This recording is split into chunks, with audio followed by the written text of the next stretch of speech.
અમદાવાદ શહેરની પ્રતિષ્ઠિત શિક્ષણ સંસ્થાઓમાં વ્યાસ ભ્રષ્ટાચારનો વધુ એક કિસ્સો પ્રકાશમાં આવ્યો। અમદાવાદ એસીબીએ સફળ ટ્રેપ ગોઠવીને પંકજ વિદ્યાલયના કેમ્પસમાં 3 લાખની રોકડ સાથે એક વર્ગ 4ના કર્મચારીને રંગે હાથે ઝડપી પાડ્યો।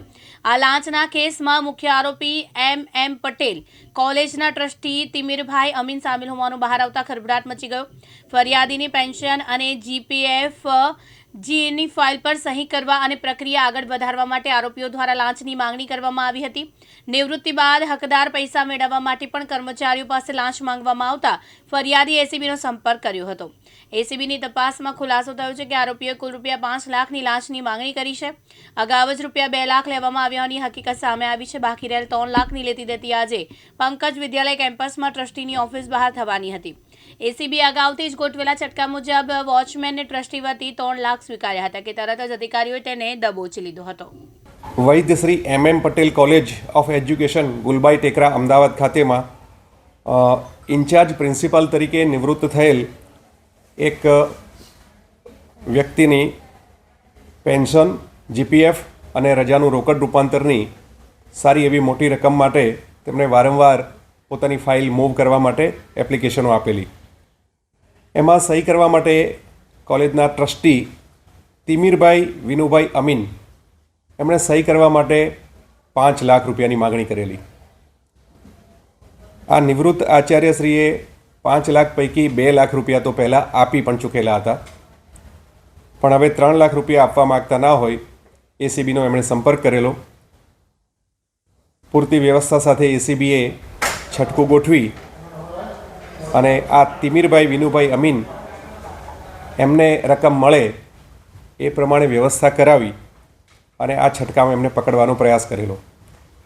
પરંતુ તિમિરભાઈ વિનુભાઈ અમીન ટ્રસ્ટીએ આ રકમ પોતે સ્વીકારવાને બદલે તેમનો વોચમેન છે કોલેજનો મુરલી મનોહર રામલાલજી જંડોલ, આ મુરલી મનોહરને રકમ આપી દેવા માટે એમણે વાત કરેલી। એટલે ફરિયાદી રકમની વ્યવસ્થા એસીબીએ કરી આપેલી। એ મુજબ કોલેજના ગેટ આગળ જઈ રકમ આપી આ મુરલી મનોહરે રકમ સ્વીકારી અને એ ઉપર ગયા। દરમિયાનમાં છટકા મુજબની કાર્યવાહી મુજબ એ આ રકમ એમણે સ્વીકારી છે, રંગે હાથ ઝડપી લેવાયા છે। તિમિરભાઈ વિનુભાઈ અમીન જે મુખ્ય આરોપી છે એ જગ્યા ઉપરથી મળી આવ્યા નથી અને એમની શોધખોળ અત્યારે ચાલુ છે। શરૂઆતમાં ₹5 લાખની માગણી થયેલી, તે પૈકી ₹2 લાખ તો આપી દેવામાં આવેલા છે અને આ 3 લાખની માગણી સબબ આ એમને પકડવામાં આવેલા છે। એક કોલેજ જેવા પવિત્ર વ્યવસાયના ધામમાં પણ જો આવી લાંચની પ્રવૃત્તિ ચાલુ રહેશે તો એ સમાજ સ્વીકારતું નથી, અને જ્યારે સમાજ સ્વીકારતું નથી અને એસીબીને જાણ કરે છે ત્યારે એસીબી આવી કાર્યવાહી અચૂક કરે છે। સૌને એ અનુરોધ છે કે આવી કોઈ પણ માગણી થતી હોય તો એસીબીના ધ્યાન ઉપર લાવો, અચૂક કાર્યવાહી કરવામાં આવશે। સાહેબ, આ કેસને લઈને શું કાર્યવાહી કરવામાં આવશે? કેવા પ્રકારનું સર્ચ અને શું વધારે ખોલવામાં આવશે? ₹3 લાખની માગણીનો કેસ છે ત્યારે જેણે માગણી કરેલી છે એ તિમિરભાઈ વિનુભાઈ અમીન ટ્રસ્ટી, એની શોધખોળ કરી એની ધરપકડ થશે, એના રિમાન્ડ પણ માગવામાં આવશે। એવી જાણકારી પણ મળી છે કે એમણે તાજેતરમાં જ એક વ્યક્તિ પાસેથી ₹5 લાખ લીધા પણ છે, એટલે આ પ્રવૃત્તિ અગાઉથી ચાલતી હશે। એ બાબતે વધુ શોધખોળ કરવા માટે રિમાન્ડ પણ માગવામાં આવશે। અત્યારે મુરલી મનોહર જંડોલ વોચમેન છે એની ધરપકડ કરી લીધી છે, એના પણ રિમાન્ડ માગવાની કાર્યવાહી હાથ ધરવામાં આવી છે।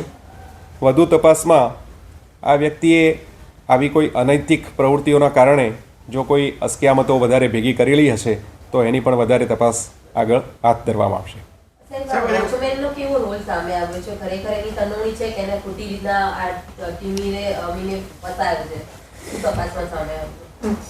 પ્રાથમિક તપાસમાં એવું જાણવા મળેલું છે કે તિમિરભાઈ વિનુભાઈ અમીને પોતે પૈસા સ્વીકારવાને બદલે મુરલી મનોહરને જ પૈસા આપી દેવાના આવી વાત કરેલી છે।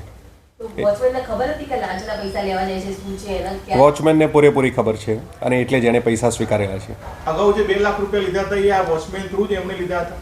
હા, અગાઉના પૈસા પણ એમને સ્વીકારેલા છે। હોસ્પિટલના ભાગે કઈ આવતું હતું આમાં કે પેલો અમીન બધું લઈ જતા હતા? તો પછી સામે આવી ના, એ તપાસની અંદર ખુલશે.